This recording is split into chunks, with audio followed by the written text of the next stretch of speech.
Assalamualaikum warahmatullahi wabarakatuh. Pada kesempatan pertemuan kali ini, saya akan melanjutkan penjelasan untuk buku praktikum akuntansi pengantar 1, di mana pada video sebelumnya sudah dijelaskan sampai dengan dokumen transaksi 6. Kita lanjut ke dokumen transaksi 7. Di dokumen transaksi 7, ada dokumen berupa bukti kas keluar.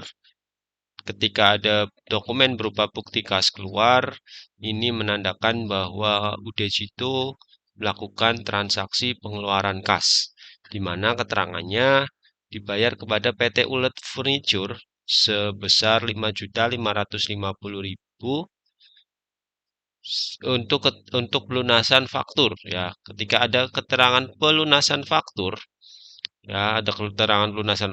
maka ini adalah transaksi pembayaran utang dagang.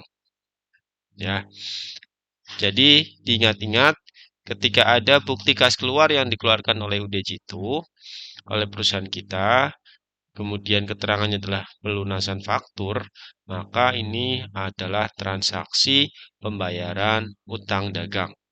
Transaksi pembayaran utang dagang karena berhubungan dengan adanya transaksi pembelian sebelumnya, maka ini akan dicatat sebagai pembayaran utang dagang. Nah, pencatatannya kemana? Setiap ada bukti kas keluar, dicatat ke lembar kerja di Cash Payment Journal atau jurnal pengeluaran kas. Nah, di Cash Payment Journal, kita catat tanggal transaksinya.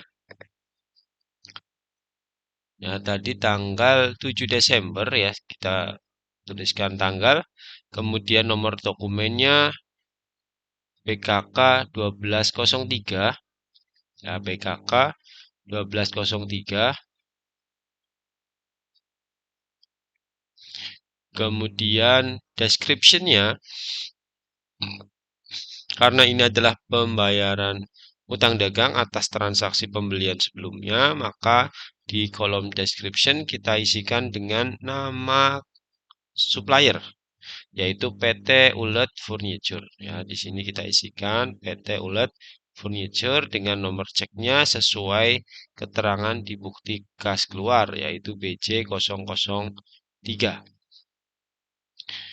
Lalu kemudian ini pelunasan utang, maka sisi debit yang akan kita isikan adalah akun payable. Akun payable ini artinya utang dagang, ya. Akun payable itu saldo normal ada di sisi kredit, sehingga ketika ada pelunasan, maka utang dagang atau akun payable ini logikanya utangnya berkurang ketika ada pelunasan. Sehingga ketika saldonya normal, ada pengurangan, maka dicatat sebaliknya. Ya, saldo normalnya tadi di sisi kredit, atau ketika bertambah di sisi kredit. Maka ketika berkurang, akun payable dicatat di sisi debit. Nah, maka di sini di sisi debit sudah ada kolom akun payable. Kita catat nominalnya sebesar 5.550.000. Kemudian kolom kreditnya dicatat ke cash in bank. Karena ini adalah bukti kas keluar, maka sisi kredit selalu dicatat ke dalam akun cash in bank. Ya, silakan dicatat terlebih dahulu untuk transaksi dokumen nomor 7.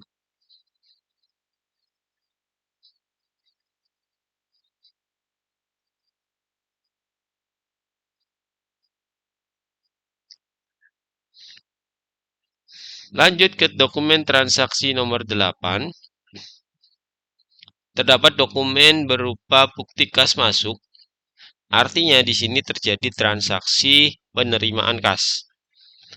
Udejito menerima uang kas, di mana keterangannya adalah diterima dari Tuan Ishak sebesar 3 juta rupiah.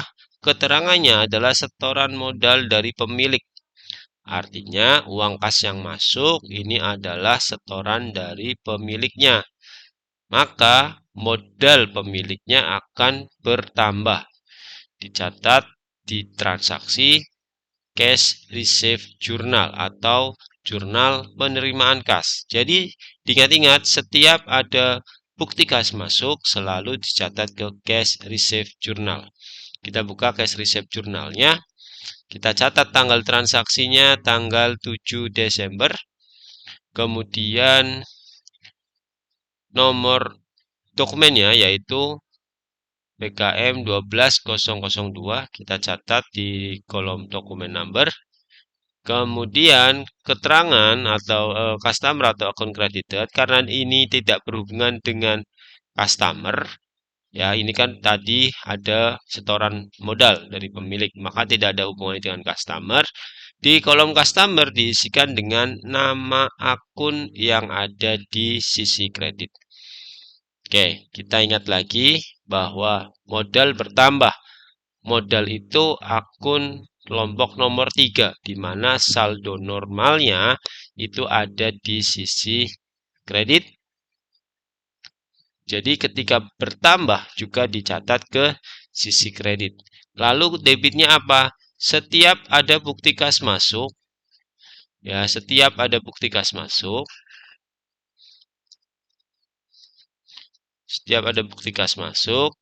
sisi debit selalu diisikan ke akun cash in bank. Ya, karena namanya kas masuk berarti cash in bank-nya bertambah. Jadi sisi debitnya cash in bank selalu diisikan sesuai dengan nominal yang tertera. Nah, kemudian tadi sisi kreditnya modal bertambah. Ya, modal itu saldo normalnya ada di sisi kredit, sehingga ketika bertambah dicatat di sisi kredit. Nah, di sini maka untuk kolom ini dicatat dengan nama akun modal atau capital ishak, modal ishak. Ya, kemudian tadi debitnya selalu cash in bank sebesar 3 juta dan kreditnya di kolom lain-lain. Kalau kredit ini kan sudah tersedia kolom akun receivable, ini artinya piutang dagang ya. Di sini saya beri terangan saja piutang dagang. Ya, ini piutang dagang.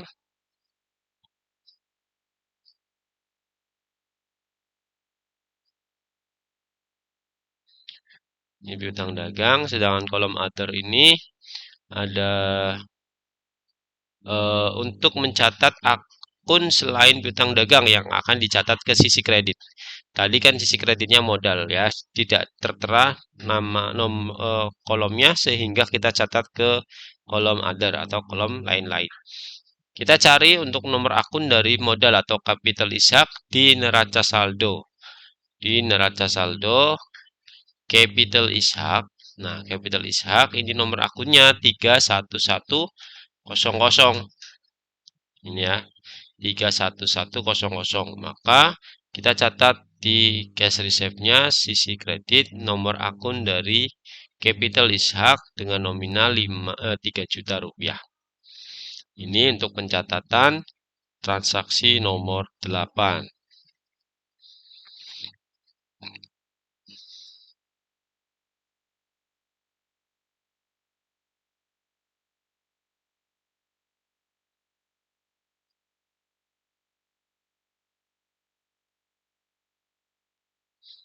Lanjut ke dokumen nomor 9. Terdapat dokumen berupa voucher kas kecil. Kalau ada voucher kas kecil, ini menunjukkan adanya transaksi pengeluaran kas kecil atau penggunaan kas kecil gitu ya. Nah, keterangannya ini dibayar kepada Masjid Zimatul Muslimin sebesar Rp700.000 untuk acara pengajian. Keterangannya dicatat sebagai biaya operasional lain-lain. Nah, untuk voucher kas kecil ini kan sama saja perusahaan mengeluarkan uang kas walaupun dengan kas kecil. ya, maka tetap dicatat ke dalam cash payment journal ya. Ya, dicatat ke cash payment journal karena perusahaan menggunakan metode fluktuasi ya. Sehingga transaksi ini dicatat ke cash payment journal.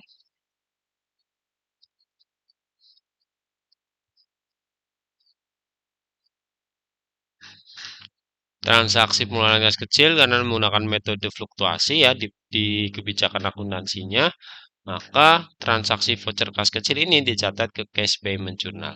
Kita catat ke cash payment journalnya.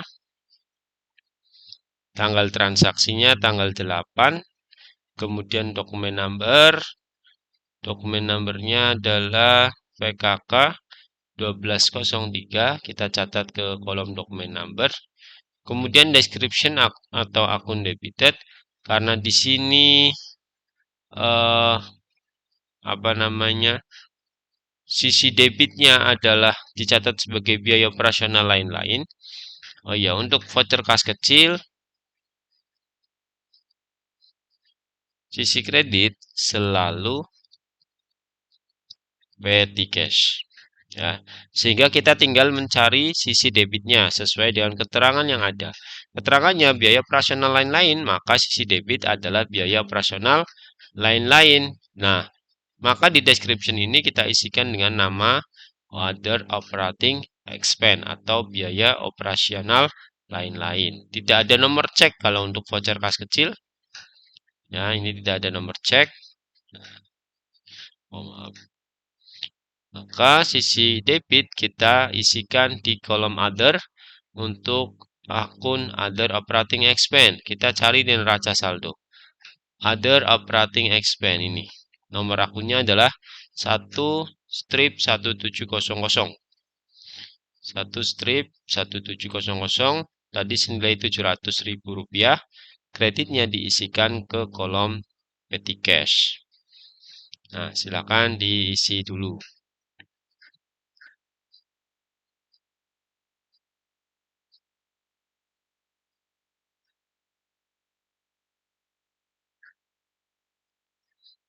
Transaksi berikutnya yaitu transaksi nomor 10.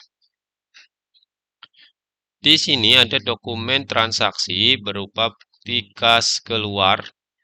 Bukti kas keluar itu adalah bukti transaksi pengeluaran kas, di mana di sini perusahaan membayar kepada CV Sukses sebesar 3.330.000. Terangannya adalah pelunasan faktur. Nah, ini juga sama seperti transaksi di tanggal 7, yaitu ada bukti kas keluar untuk pelunasan faktur. Artinya di sini ada transaksi pelunasan utang dagang. Dicatat ke cash payment ya, karena bukti kas keluar, catat ke cash payment tanggal 9 dengan nomor buktinya adalah PKK 12004. Kemudian keterangannya karena ini ada hubungannya dengan customer ya, maka dicatat nama customernya CV Sukses. Nomor ceknya BJ004 ya, dicatat juga di sini. Kemudian karena ini hubungannya dengan utang dagang, maka debitnya adalah di akun payable. Ini akun payable, saya kasih keterangan saja. Utang dagang. Oke.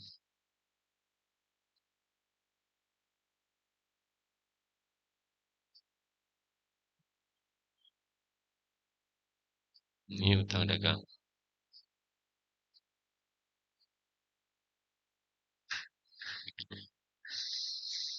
Sebesar 3.300.000 ya. Kemudian sisi kreditnya menggunakan akun cash in bank 3.300.000. Seperti itu untuk pencatatan transaksi nomor 10.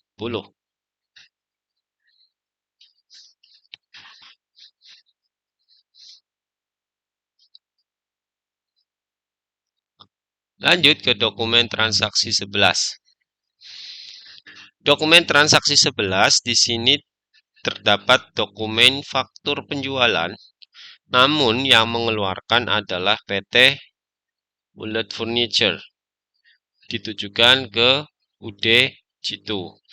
Nah, ingat-ingat kita di sini sebagai teknisi accounting di UD Jitu. Sehingga ketika ada transaksi dokumen berupa faktur penjualan yang ditujukan kepada kita, kita mencatat sebagai transaksi pembelian. Ya, jadi ini transaksi pembelian.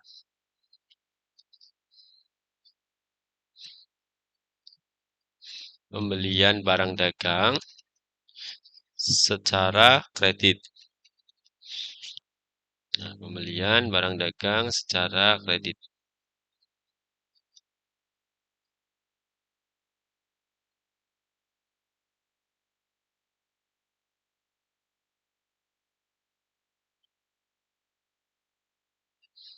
Oke. Kita catat kalau untuk pembelian barang dagang secara kredit dicatat ke purchase journal. Dicatat ke purchase journal. Kita buka lembar kerjanya purchase journal.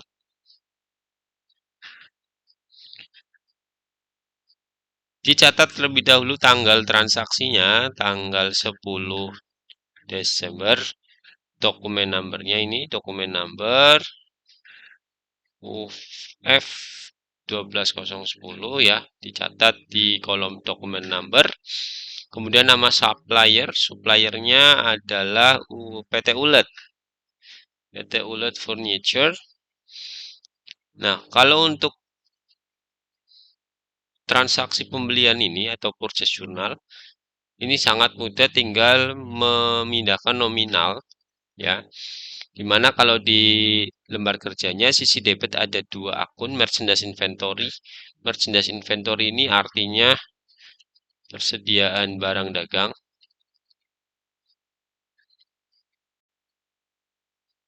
Ini persediaan barang dagang.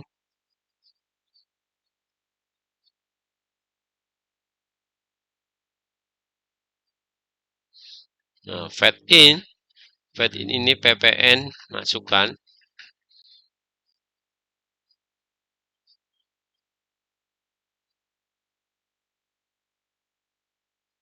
Nah, sedangkan account payable tadi adalah utang dagang.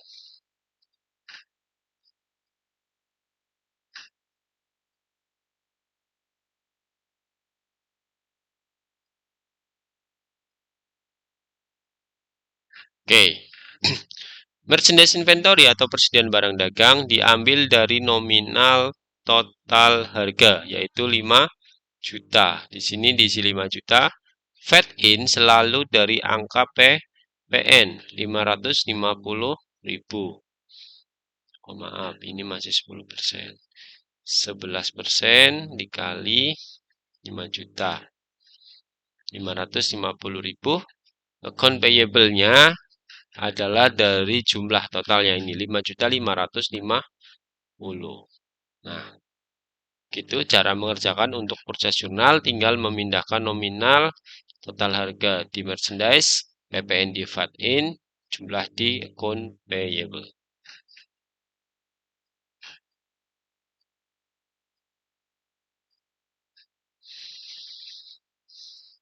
Lanjut ke dokumen transaksi 12. Di dokumen transaksi 12 ini terdapat dokumen bukti kas keluar.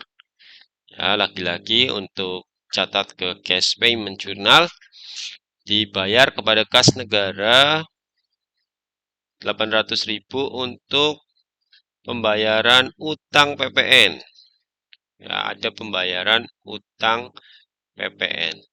Nah, utang PPN, utang itu saldo normalnya. Utang saldo normal ada di sisi kredit. Sehingga ketika dibayar atau dilunasi, dicatat ke debit. Nah, di sini akun utangnya bukan utang dagang, tapi utang PPN. Utang PPN kalau kita lihat dari neraca saldo itu ada namanya VAT payable, ya. VAT payable. Maka kita catat transaksi tadi, transaksi nomor 12 di cash payment journal, diisi tanggal terlebih dahulu, tanggal 10.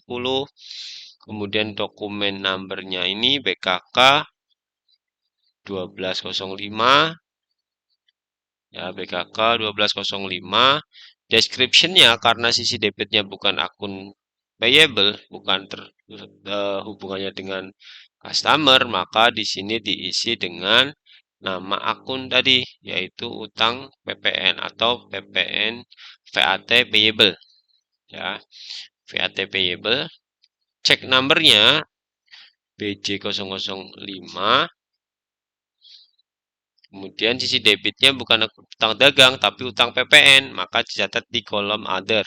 Nomor akun dari utang PPN atau VAT payable 2-1400. Di sini 2-1400 sebesar Rp800.000, kreditnya cash in bank. Nah, ini untuk pencatatan transaksi nomor 12.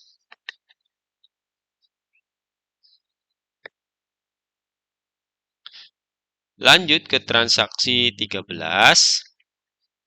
Di transaksi 13 terdapat dokumen transaksi berupa faktur penjualan yang dikeluarkan oleh CV Sukses, ditujukan kepada UD Jitu. Nah, ini sama seperti transaksi di nomor sebelumnya, di nomor 11, ya, ada transaksi faktur penjualan yang dikeluarkan oleh perusahaan lain ditujukan kepada perusahaannya kita. Artinya kita mencatatnya bukan sebagai penjualan, namun kita mencatat sebagai transaksi pembelian barang dagang secara kredit.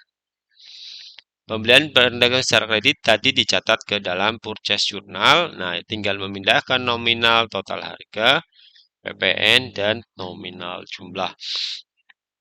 Nah, kita catat ke purchase journal tanggal terlebih dahulu, tanggal 11. Kemudian nomor dokumennya S123. Suppliernya dari CV Sukses. Merchandise-nya adalah total harga 2.500.000. Kemudian VAT in-nya adalah 11% dari merchandise, ya, PPN 11%, 275, dan jumlahnya 2775. Nah, seperti ini untuk pencatatan transaksi yang nomor 13. Dilanjut ke dokumen transaksi 14. Terdapat transaksi bukti kas masuk, ya, artinya perusahaan menerima uang, kemudian diterima dari toko jujur, keterangannya pelunasan faktur. Nah, ketika ada bukti kas masuk atau BKM, kemudian keterangannya adalah pelunasan faktur, maka ini transaksi penerimaan atau pelunasan piutang dagang, ya, piutang dagang. Jadi ini terjadi karena adanya transaksi penjualan kredit sebelumnya kepada toko jujur. Kemudian toko jujur pada tanggal 13 Desember membayar atau melunasi sebesar 2.220.000. Nah, karena ini adalah transaksi bukti kas masuk, maka dicatat ke cash receive journal. Kita lihat untuk lembar kerja cash receive. Tanggalnya kita isikan tanggal transaksi terlebih dahulu tanggal 13. Kemudian dokumen numbernya adalah BKM 1203. Customer, nah ini karena ada hubungannya dengan penjualan tadi, maka di kolom customer diisi dengan nama customernya, yaitu toko jujur.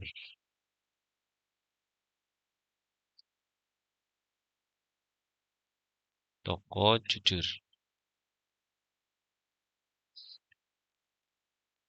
Sebesar 2.000.000 Oh, 2.220.000 ya. 2.220.000.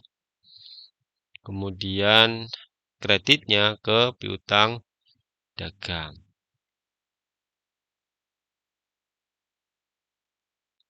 Nah, seperti ini untuk pencatatan dokumen nomor 14.